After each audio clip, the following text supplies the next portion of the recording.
మనం ఎప్పుడు ఇలా అప్రైట్ గా కూర్చోవాలి అంటే చాలా మంది కాన్షియస్ గా అప్రైట్ గా కూర్చోవాలి. సో కాబట్టి మనం కూర్చునే సిట్టింగ్ చైర్స్ ఒక ఇంపార్టెన్స్ ఎలా ఉంటుందంటే, సో ఇందాక స్టార్టింగ్ లో చూసారు స్టూల్ మీద కూర్చున్నప్పుడు మనం మాక్సిమం స్లౌచ్ అయిపోయి కూర్చుంటాం. అదే టైంలో మనం కనుక కూర్చునే చైర్ కరెక్ట్ గా ఉంటే మన సిట్టింగ్ పొజిషన్ ఎలా ఉంటుందో చూడండి.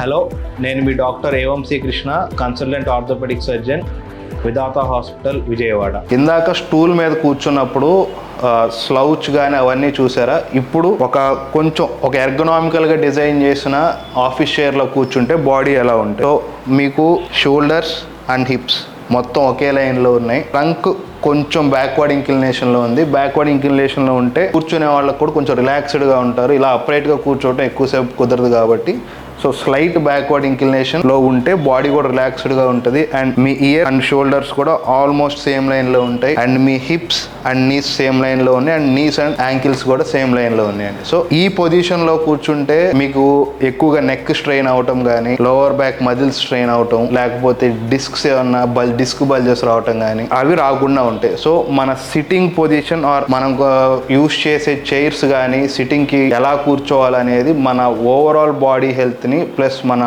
డిస్క్స్ కానీ బాడీలో మజిల్స్ కానీ చాలా ఇంపాక్ట్ చేస్తాయి. సో మీరు majority of the software job holders get a good work chair. అంతేగాని ఇప్పుడు maximum people work from home ఏం చేస్తున్నారంటే ల్యాప్టాప్స్ తీసుకొని మంచం మీద కూర్చొని ల్యాప్టాప్ కింద పెట్టుకొని ల్యాప్టాప్ మీద వర్క్ చేయడం అలా చేస్తున్నారు. సో అలా చేసినప్పుడు అసలు నార్మల్ సిట్టింగ్ పొజిషన్ మొత్తం పోతుందండి. టోటల్ గా మీ నెక్ మీద, లోవర్ బ్యాక్ మీద స్ట్రెయిన్ అనేది చాలా ఎక్కువ ఉంటుంది. అండ్ చాలా మంది పేషెంట్స్ అలా వర్క్ చేస్తున్న వాళ్ళు విత్ ఇన్ 1 or 2 years లో severe neck pain, severe back pain తో ల్యాండ్ అవటం. సో అలా severe neck pain, back pain తో వచ్చి కొంతమందికి డిస్క్ బల్జెస్ రావటం కూడా జరుగుతూ ఉంటుంది. So this is how you properly SIT and how you properly work. Please take care. Thank you.